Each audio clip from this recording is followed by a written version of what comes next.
Okay. How did I do this last time? Maybe I did it on the table. Okay. I'm going to get started in a second, y'all. I'm trying to get situated. So feel free to.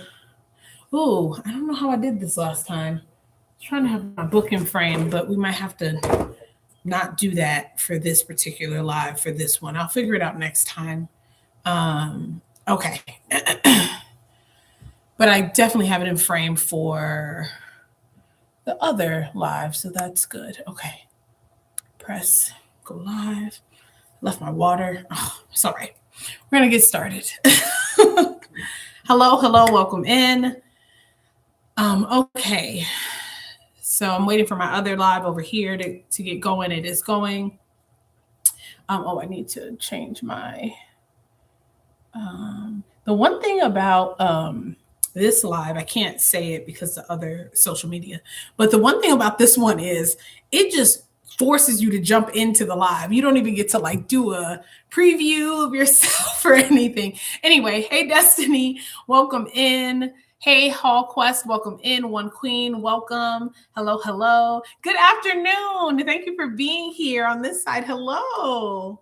Yeah, it doesn't like YT doesn't let you even see yourself. It's like go live. Just it's like crazy. I'm like, can I see a preview? Can I make sure my setup is right?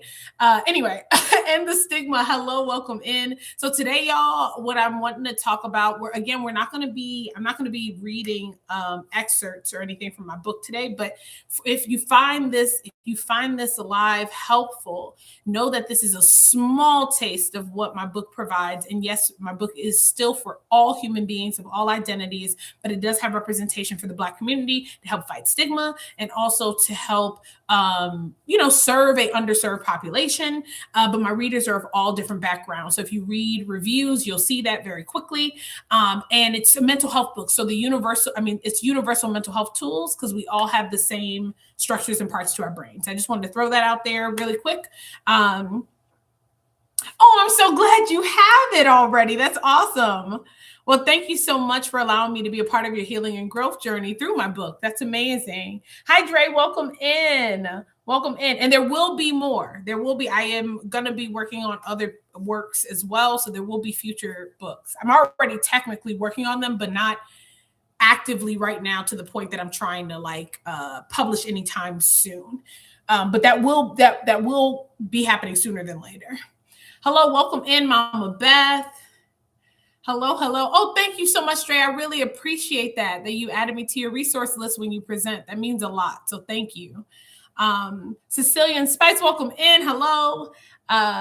Pokey Island, welcome in. Hello. Again, y'all, we are going to be talking about the healing journey today. I'm going to answer questions that you have, all of that. But I also want to use this little bit of time that I have with you all to address some of the common misunderstandings when it comes to healing and growth.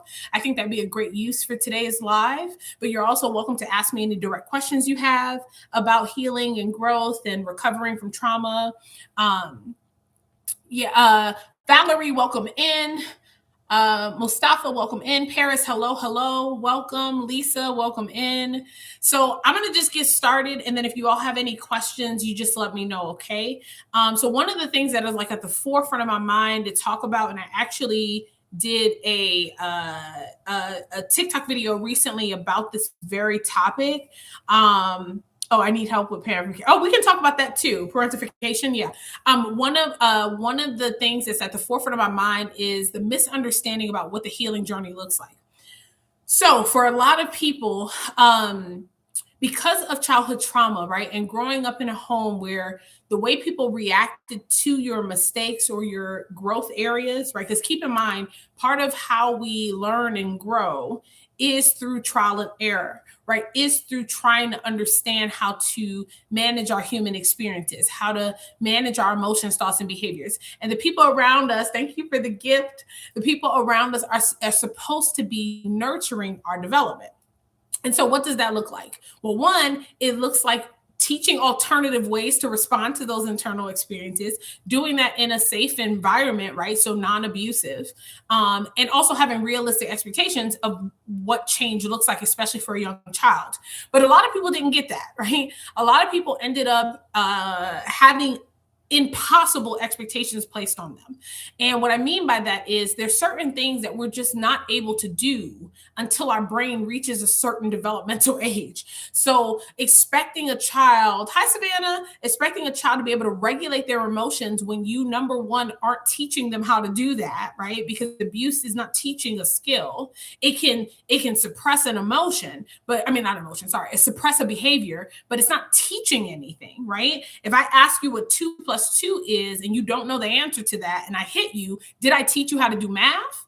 No, I just taught you that I'm gonna get very angry if you give me the wrong answer. So there's people will mistake suppressing a behavior for having taught something. But then that person gets older and they step out into the world on their own and they have very limited skills to manage themselves because they were not taught how to do these things. But there's also limitations at each developmental stage, and how well you are nurturing the mind of a human being depends on how you're responding to them. And if you're consistently nurturing, and if you want to know what great teaching looks like, the easiest thing to think about is a great school, like, or a great teacher in a school. That is one of the easiest parallels, because the home environment is supposed to look very similar to a great school, right? Where you are given opportunities to learn and explore, being taught alternative ways to express yourself or meet goals or needs. And then also, of course, natural consequences, right? What happens in school if we don't study for a test?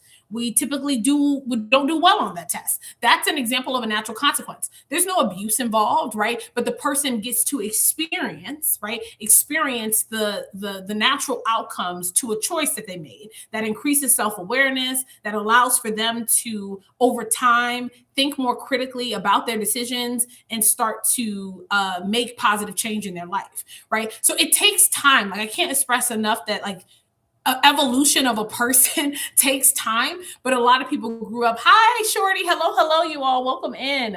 A lot of people, hi, Rode. A lot of people grew up in an environment where you were not given any time to learn anything. And then also on top of that, it was like you were told something. Well, I guess it's a reflection of this. You were told something once, and it was like you didn't, because you haven't gotten it down yet, or you're not perfect at it, you were treated as if you were defiant, when in actuality, you're a human being whose brain is still developing. Also, perfection is not real, right? So even if for instance, I've sought the help and put in the work and continue to get really good at emotional intelligence and emotional regulation. But does that mean that I no longer experience dysregulation? No, of course not. I'm a human being. Of course, I still experience being dysregulated. The difference is my skill set to manage that human experience is steadily increasing as I commit to seeking knowledge, practicing skills, all of that. So the myth here about the summary of this part that I want to make is that the myth that healing or change is some kind of 180 that's perfect is just not realistic. And so because so many people still have that mentality because of childhood trauma or whatever else, they end up discounting their own progress, right? You're literally changing your behaviors or whatever it is, and you're getting better and you're increasing your skill set. But as soon as something doesn't go according to the goal that you have for yourself, you all of a sudden now discount everything you've been doing. And that really does a number to the brain, right? It sends a message to your brain that anything less than perfect is not actual change. And so even when you are allowing yourself to grow and evolve, you're not emotionally or psychologically really experiencing that change. And it takes a toll over time, right? It makes you actually act in a way that will keep you stagnant instead of acting in a way that helps you grow. It's difficult to find clinical books for, the comment went away. Okay, well, if there's something else you wanted to say, please leave it in the comments. I'm just trying to get my thoughts out, and then I'm still going to be reading comments. So don't fret if I don't acknowledge it right away. The acknowledgement is coming. I just want to use the time I have, because I have to go at like 4. It's 3:21 right now. But yes, please do not take me not responding to your comment right away as me ignoring you. That is not the case. Okay, let me see. I'm going back up. Let me know, y'all, if you have any questions, if this is making sense, if this is resonating, what you've been maybe struggling with in your healing journey. I just want us to address a lot of the mistaken beliefs around healing that are rooted in a lot of those traumatic experiences. Enmeshment, yeah, absolutely. So do you have a particular question about enmeshment and healing from enmeshment? Let me know your thoughts. I'm looking at my other live over here, y'all, if you're wondering what's going on. But yeah, let me know what questions you all have or any thoughts about what I just said, because I feel like this is a common area that I have to help almost, I would argue, almost every client that I work with, whether a therapy client or coaching client. When I'm working one-on-one with people, I would argue that this is always a part of the work that we're doing with one another, unlearning these unrealistic expectations. Clinical books for family enmeshment for our population, referrals are about. Oh yeah, you want some book recommendations? Absolutely. How can I? Because you can't. Can you send messages, direct messages on here? I don't know. If you feel comfortable, maybe putting it in the comments, your email, then I can just send that to you later.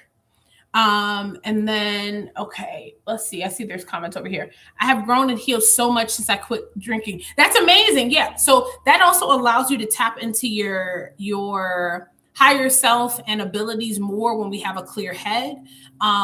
It's not to say that the only way to achieve that necessarily is sobriety, but I do think because of how we've been conditioned to see substances and to have a relationship with substances, it's keeping people in a lot of ways from honing their capability and power. Plus, also, as you keep nurturing stuff within yourself, I personally feel like I'm saying this from my own experience, I feel like you experience like a natural kind of, can you say this word on here? HIG, I think so. High. Yeah. Like something can be high or low. Right. So that's like a real thing, right? Like that really is a real thing when you are vibrating on a higher frequency, because you are allowing yourself to connect with you and to practice the skills that are needed to manage your experiences. It really does allow for you to have kind of this natural high. Yeah. Okay, I hope you're doing okay. I'm doing well, Purple Violet. How are you? Char, hello. Welcome in. It's good to see you all. Some of my regulars, I appreciate you all being here. I'm going to actually, because I think I can do it myself. So I'm going to, I don't know if I can do it over here, but I can definitely do it in this one. I'm just putting my email.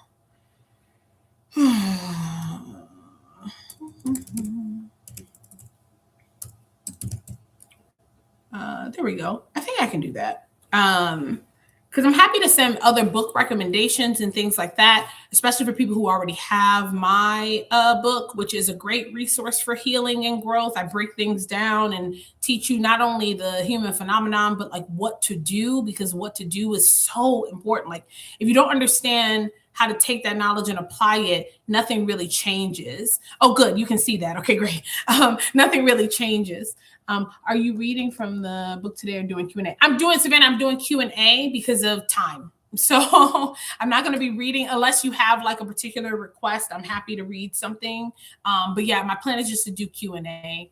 So, and I want to talk specifically about like breaking some of the harmful mindset around healing and growth that keeps people stagnant. And the first point that we were talking about was perfectionism. I think is the easiest way to describe it. Like people being conditioned to believe anything less than perfect is not actual change. Especially you will get that messaging a lot from people who are really stuck in their own cycles, right? They might even like in their interactions with you without realizing usually, but they'll be like poking the bear intentionally, like trying to get you to show up in ways that you have in the past. And even if you like resist for a long period of time and then you do finally kind of reach your break because you didn't walk away from the conversation soon enough, then the person is like, yeah, see, you haven't changed, you haven't whatever. That's a very common common thing, especially for people who feel triggered by the changes that you are making within yourself, which is forcing them to confront their own behavioral patterns and choices. So it's, the healing journey and growth, it's like this ongoing lifelong thing, but we have to have realistic expectations. We definitely have to have realistic expectations. But yeah, do people have any questions? Because that was just kind of like the thoughts that were on top of my head. But any things that you're struggling with, we had the topic over here about enmeshment, right? Which is the like emotionally over-involved stuff within a family dynamic, which can be challenging. Usually boundaries are definitely a needed part of healing with that, but also reflecting on traumas and understanding how it shaped you emotionally and behaviorally can help you like have different perspective when interacting with family, that helps you feel over time anyway more confident about the need for setting those boundaries. Is there a name for someone that does that to you? A name for someone that does what to you? Like the poking the bear thing. It's not. I don't think that, off top, from my knowledge, there may be. I don't think that there is like a set name, but we can just kind of refer to it as like somebody provoking you. It doesn't mean that we're not. So here's the thing about being provoked.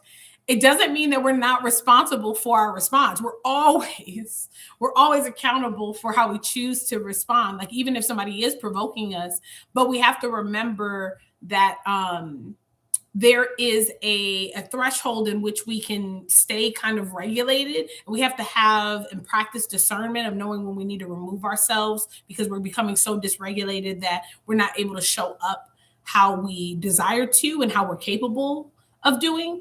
That's a really important thing. But yeah, this is just a very common thing that happens in relationships in general. And it's due to like, one of the things is definitely lower self-awareness of the person. They're not realizing that maybe they are triggered in one way or another. Seeing you show up differently, seeing you working on yourself, like you're trying to practice emotional regulation, you're trying to practice healthier communication. And that can be really triggering for someone who is still in a mindset that who they are is all they can be. But that's a mindset that's come from trauma. Because that's just not true. Like we always talk about everything that I mention on, whether it be in my book or the lives or whatever, all of those things are a reflection of skills that we can nurture and continue to build and grow within ourselves. But if people were not, if people are still struggling to accept that fact, they're really triggered by you presenting as a different version of yourself because it causes cognitive dissonance about the decision they've been making to not take accountability or work on things. And it's like this whole domino effect. So it can lead to defensiveness and resistance to that reality, especially the older someone gets. In my experience, people have a really, really hard time sometimes when they're maybe, let's say, in their 60s, 70s, whatever, and facing the reality that the whole time where they were getting feedback and being told that like this is something they could nurture within themselves and improve, that they have been rejecting that, and then facing the reality that if they had done that sooner, their life could have went differently and they could have been honing these skills. It can be really hard the older we get because then we have a lot of grief about how we've chosen to live our life. But the most important thing to remember is if we continue to allow that to rule us, we're actually continuing to keep ourselves, stuck. And then we're losing even more time, right? So like that's worse. Like of course there's going to be grief around the time that you feel could have been spent better, but accepting that like, hey, I can pivot today or I can be mindful today makes a world of difference too, right? So, but yeah, any other questions, any other thoughts, questions, topics that you all want me to cover? Also, if you all don't mind, please keep tapping the screen. That really helps because I do have to go in 30 minutes and I would love to have as many people in as possible that want to be able to be a part of this discussion and share it out and all of that. All of that really helps. But any other questions, any other topics, things that are on you all's mind, things you're struggling with within your relationships? Thank you so much, Dre, for sharing the live. I appreciate it. Thank you. Thank you. And Char, thank you so much. Thank you, Savannah, for the likes. I really, really appreciate it. But yeah, what else is on y'all's mind? What are you struggling to understand, whether it be about the healing journey? It can also be about something else, but I did want to focus on like breaking the mentality that's keeping us stuck when it comes to healing, which is perfection, like having a perfectionistic mindset. It's a really big problem, like a huge problem. Oh, and I guess the one other thing I can say about that I think helps a lot of my clients and myself is one thing you have to remember about healing and growth is like overall your experiences are not changing that much, if that makes sense. Like the frequency decreases because you're getting better at managing it, you're making better decisions, all that stuff.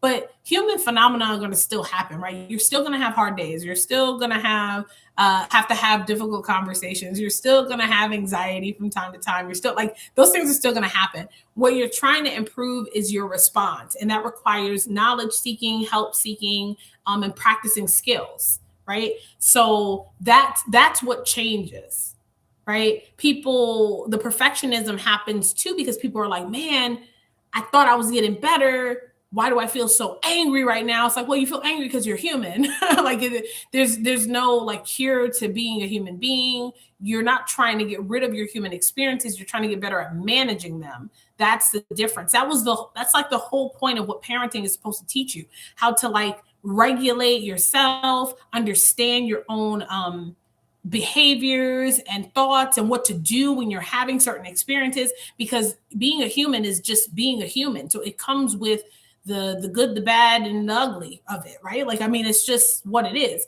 You want to get better at responding to those experiences, right? So you're going to always have emotions, you're going to always have thoughts, and you're going to always engage in different behaviors. There's no changing that, right? There's no such thing as being able to stop or change those things. You would have to take your brain out of your head. And so please, like, don't do that, obviously, because that's not an option. And that's what we used to do, right? Back in the day before science advanced enough for us to know how harmful that was. Like, that's why people used to do like electroconvulsive therapy, even though we found a version of that, a milder version of that can be therapeutic. It was not done that way in the past at all. Or like even, they used to do all kind of stuff, like drilling holes in people's heads because they thought mental illness was something that had to like escape. We just, again, as science evolves, we get better at understanding ourselves and managing ourselves. But yeah, there's no cure for the human experiences. You can only learn how to manage them. And that's what we want to focus on, saying like, what am I realizing or learning about myself with how I often show up in similar situations? Like, what could I be working on to be mindful of or get better at that can help me continue to evolve and advance in these areas? That's what we want to do. But yeah, any other questions? I still have 30 minutes. So I don't know what the algorithm is doing today. It's not being as kind to me, but that's okay. It happens. We're here and we're having a great discussion. But yeah, any other questions? What can I answer for you all? And it can be anything. It doesn't have to be related to healing. Or any thoughts that you have about what I've already shared. That helps too.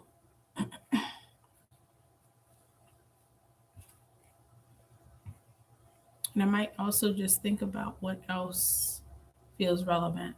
This was in particular top of my head because I've had, how many sessions have I had? 4 today with therapy clients so far. I still have 3 more, but that's why I was like, yeah, we need to remind ourselves about what healing actually looks like, what growth actually looks like. It's not an absence of your human experiences.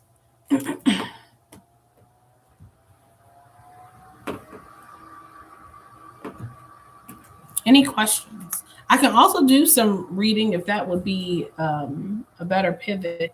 But I wanted to have discussion today if people were needing or wanting it.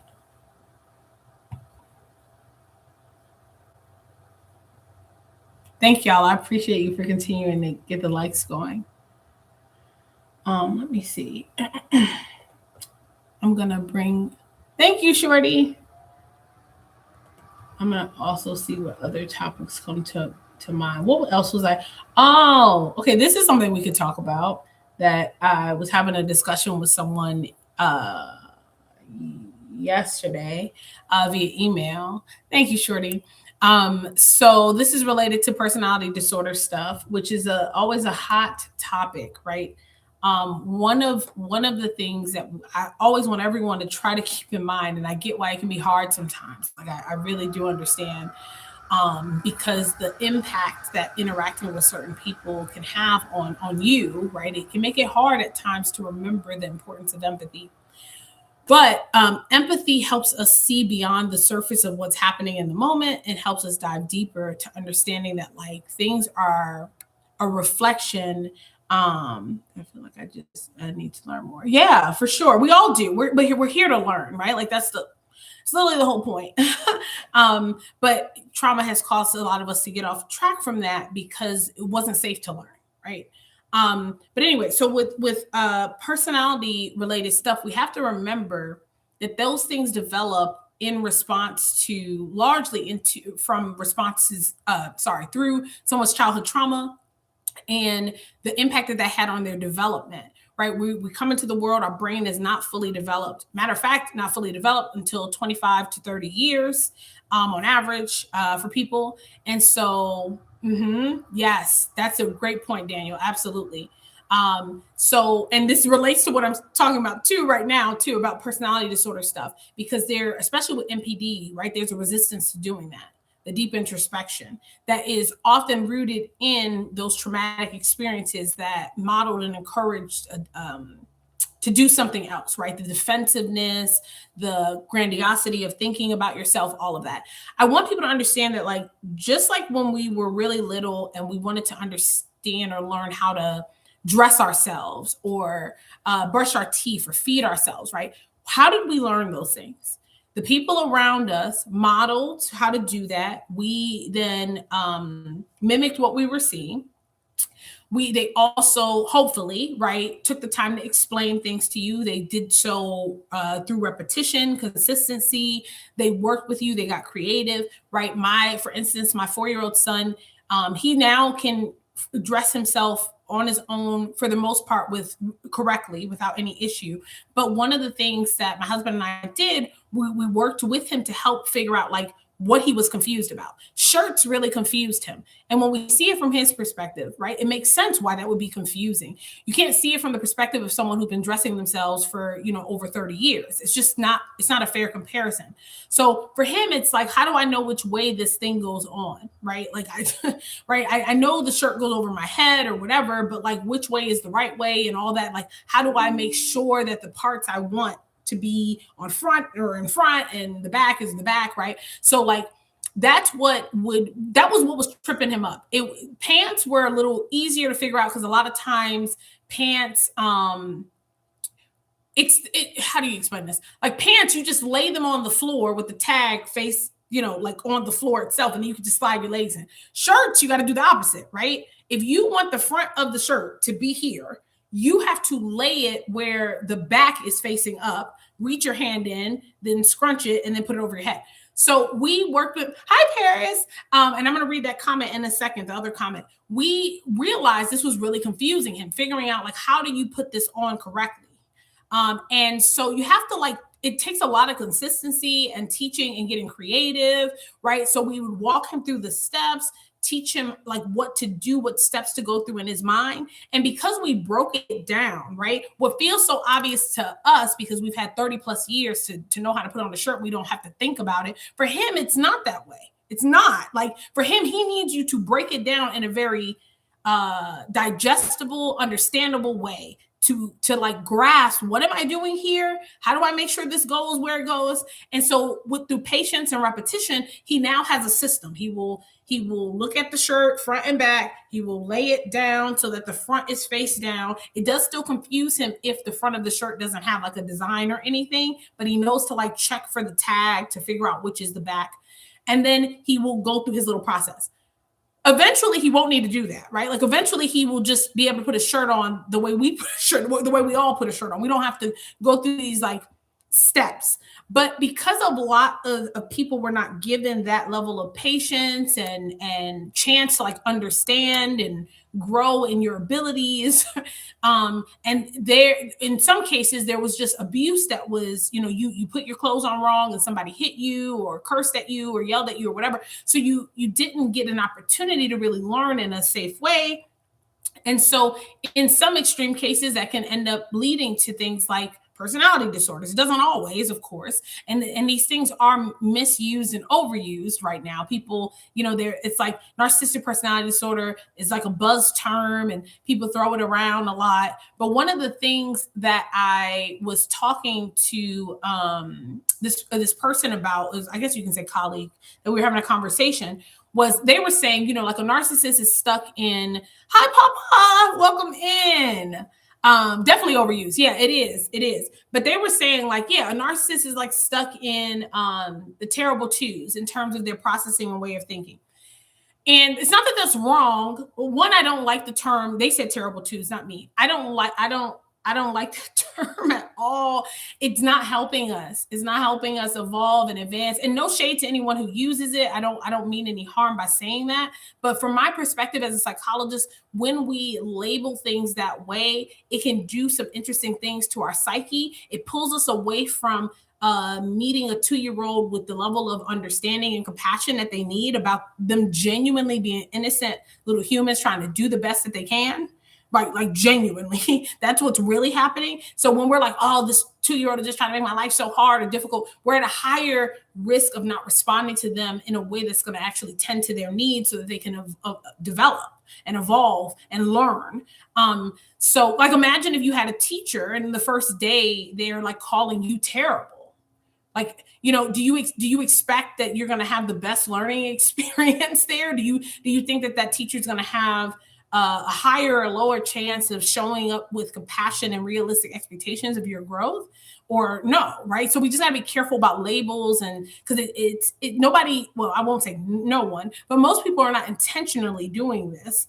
But we got to realize that words are so powerful and it shapes your whole perspective. So you just want to be careful about maybe terms that have been normalized that are actually doing us harm. But anyway, they were saying that adults with NPD, they're like stuck at around 2-3 years old. And I do believe that is accurate in terms of like how they respond to certain emotions and experiences, like around accountability, right?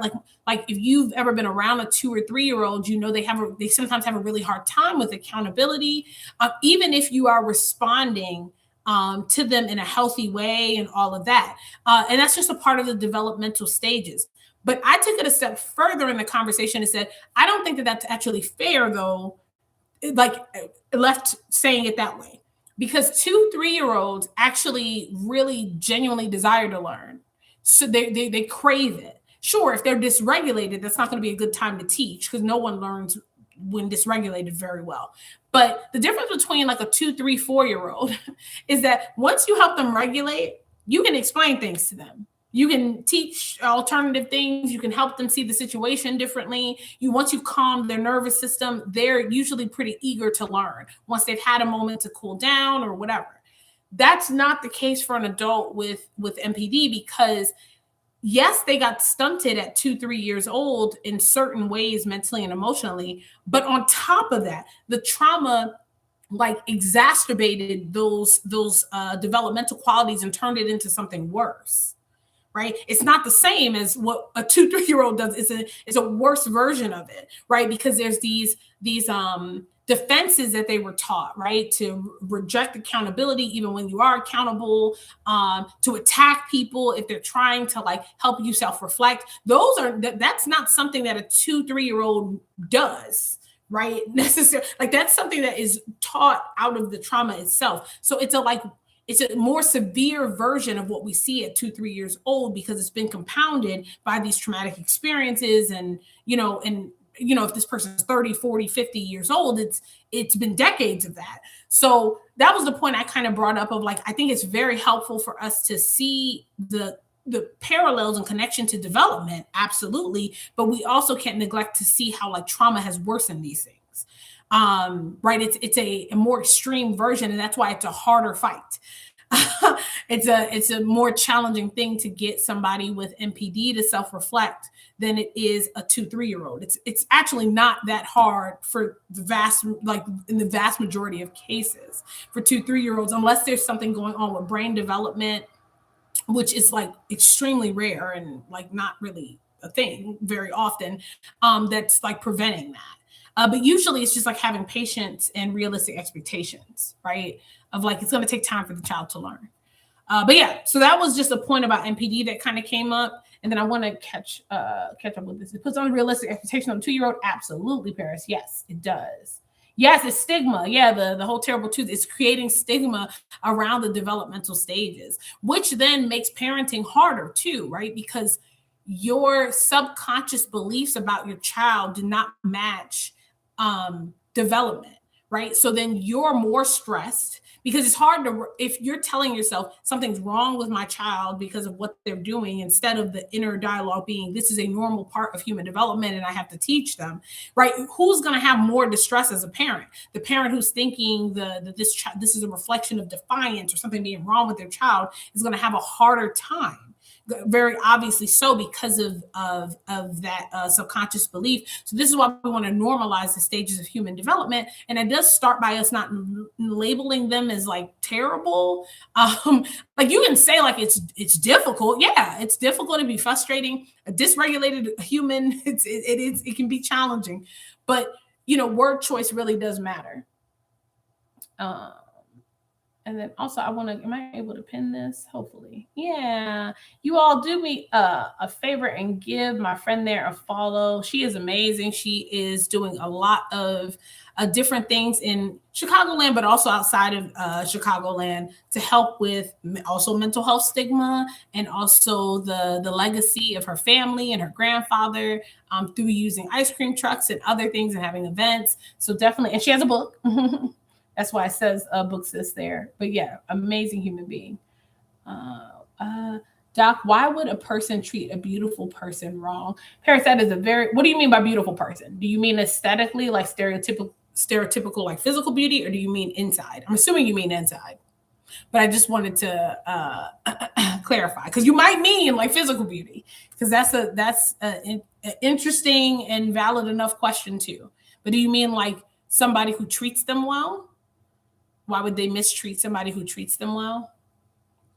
Hi, Gold. Welcome in. I'm waiting for Paris to just clarify before I respond. And I still have 12 minutes. So if people have other questions, please, this is the time to put them in the comments. And hopefully Paris is still here. Okay. I want to actually pin the comment nonetheless. I will, if Paris doesn't say anything. Oh, here we go. No, someone see, reason why we asked. No, someone they deem attractive. Interesting, Paris. Yeah, so I feel like that's a more unique version of this question. So like I often tell you all, usually the answer to these things is not like one thing, but I will do my best to kind of give you some possibilities of why that may be happening. So somebody might treat someone poorly. Well, no, I know where I want to start. So the core of this is how we show up and treat other people is largely a reflection of where we're at on our journey, always, right? So somebody having a certain quality or characteristic, like let's say they are stereotypically what a lot of people would consider beautiful, that is never going to like outweigh what's going on with somebody's internal journey and their experience. So it's not like, oh, I'm so for instance, let's say somebody's really struggling with like accountability and emotional regulation. It's not like they're going to see somebody who they consider beautiful and all of a sudden have those skills magically, right? It's not like they're going to all of a sudden be, oh, now I show up with these communication skills that I didn't have. And unfortunately, that's not, that would be like magic. So it's not enough for us to experience someone as attractive or whatever. Like nothing's going to like surpass the inner work that has to be done.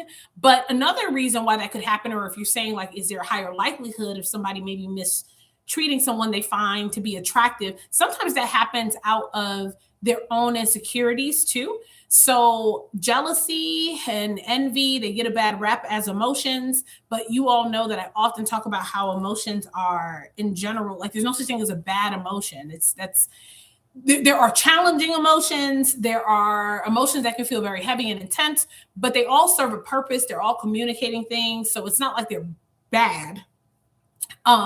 So jealousy, for instance, comes out of somebody experiencing someone else and feeling simultaneously, usually or close together, a sense of admiration while also feeling insecurity.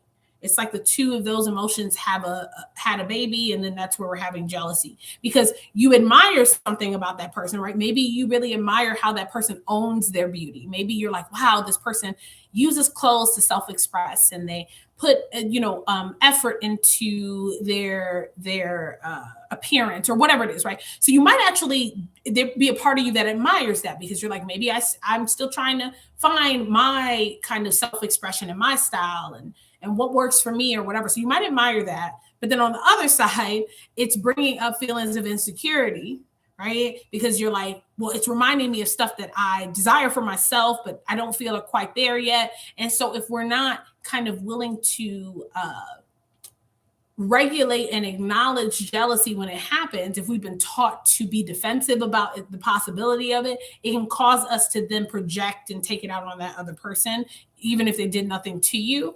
I'm sure people have heard, like, when someone's like, I just don't like this person, but I don't know why or whatever. And it's like, well, sometimes the reason why you don't like them is because they might be mirroring things that you desire to nurture within yourself. And I'm not talking about when somebody actually does you wrong. Like, that's obvious why you might not like them. I'm talking about like when someone hasn't done any, like genuinely has not done anything to you. It's not right, but it's just something about their presence that bothers you or triggers you in some kind of way. And a lot of times that's coming from a place of like something coming up in us that's reminding us of things that we desire for ourselves. This is why you'll often see, as people start to work on themselves and nurture their own self-esteem, have more fun with self-expression, all of that, they have less experiences of like this toxic way of managing jealousy. Doesn't mean you won't still feel jealousy from time to time. Again, we're human. We can't, there's no cure for being like a human being. You can only manage the emotions better, but you will have less of a reaction to that feeling of jealousy, where you maybe don't take it out on someone else anymore, because you understand that it's maybe just reflecting things that you want to be nurturing within yourself. So yeah, hopefully that helps. But yeah, those would be like the two main things that come to mind for me for why somebody might mistreat someone that they also find attractive.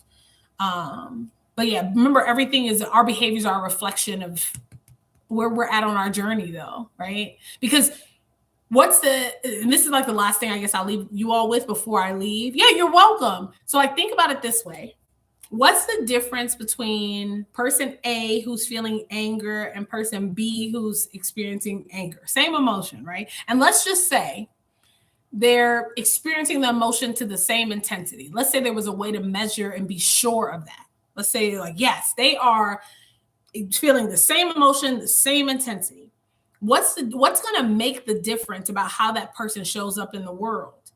The answer is where they're at on their journey in terms of emotional regulation skills, self-awareness, all of that, right? That's what's changing. It's not the emotion's existence that's changing. It's the person's skill set to manage it that's changing, right? Person A might be like, whoa, I'm noticing that I'm really upset. So I'm going to remove myself from the situation. I'm going to go process with some of my safe people in my life. I'm going to take the time and space I need to regulate before I come back and talk to this person that I'm feeling upset with, right? That's what person A does. Person B goes, woo, I'm upset, and it's time to let it all out on you. Right? So it's still the same emotion, but it's being handled and managed differently. And that's what we're here to do. Keep getting better at managing. Thank you so much, Paris, for the love and the gifts. Getting better at managing ourselves, getting better at managing our human experiences. Anger is going to be anger, right? Anxiety is going to be anxiety. Happiness is going to be happiness. They come in different intensities and at different frequencies, but the emotion is what it is. So all you can change is how you manage it. And it starts by us like recognizing when we maybe are struggling and don't know what to do and seeking the help and support. But a big part of it is co-regulation. Obviously, it's also like seeking help from, professionals and things like that, or whether it be through one-on-ones or books or whatever. Something is always better than nothing, but it also requires us to be like willing to get acquainted with ourselves and be honest about where we're at, and decreasing toxic shame around that. So, and that usually is related to like trauma healing. Yeah, so hopefully that helps. I'm going to start wrapping up because I do have to get going because I have a 4:00 therapy client. But it was awesome hanging out with you all. As always, just to let you all know, as of right now, I think I have one opening for somebody actually reached out to me today through my site. So I might not have an opening anymore, but I might. So I think I have one opening for therapy for people who are looking for a therapist. For therapy, unfortunately, you have to be an Illinois resident, because that's the only state right now that I am paying for licensure. Doctors have to pay each individual state. It's not my rule. It's just what the rules are for right now. But I also have an alternative service that I offer that is just as valuable, slightly different, but just as valuable, which is the life coaching.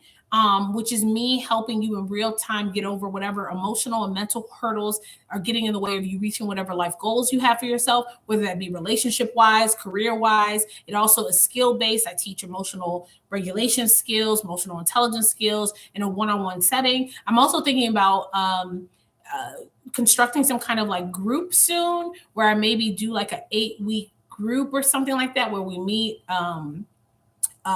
once a week to discuss whatever it is that the group is focused on. So let me know if that's something you'd be interested in and what you would like the group to focus on. It could be focused on emotional regulation and emotional intelligence skills. It could be focused on relationship management, decision making, whatever.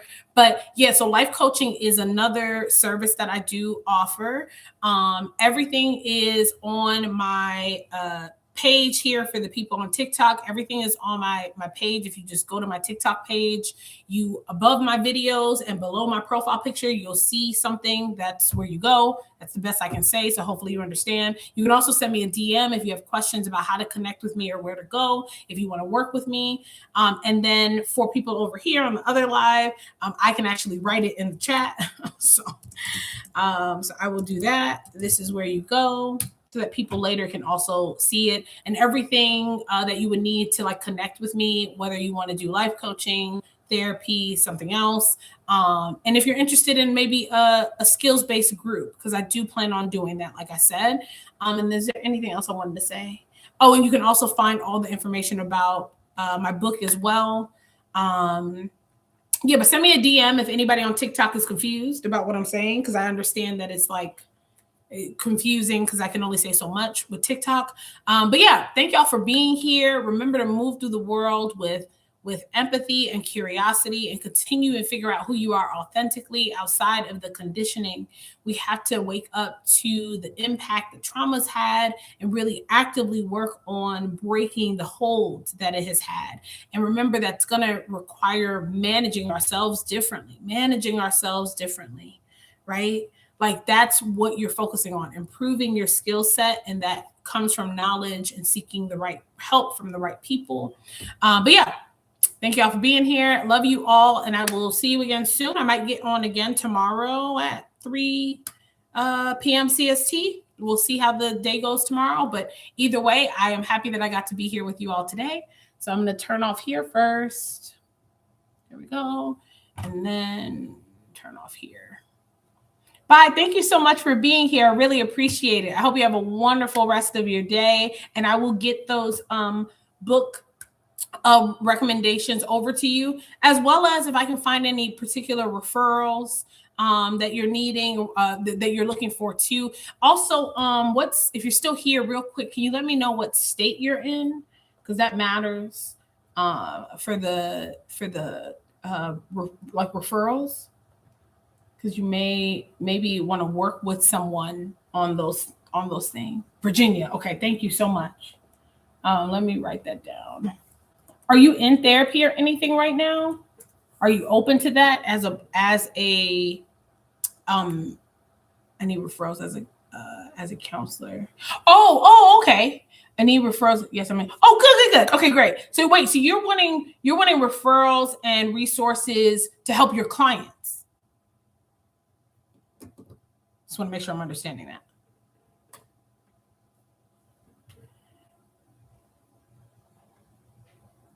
Oh, awesome. Yeah, for sure. I will definitely get that over to you. Did you already send me an email with your just so I have a way to respond to you? I haven't opened my email yet, so I can't see.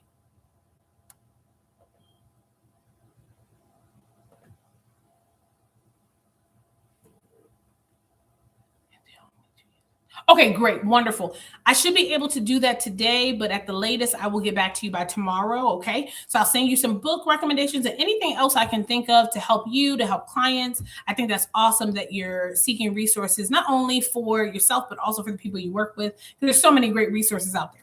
So I will check my stuff that I have on my computer and send you some recommendations. Thank you again for being here. I really, really appreciate it. And yeah, I'll see you again soon. Like I said, I might get on tomorrow at 3 p.m. CST. So check around that time if you'd like to join again. But either way, I hope to see you again soon. Bye.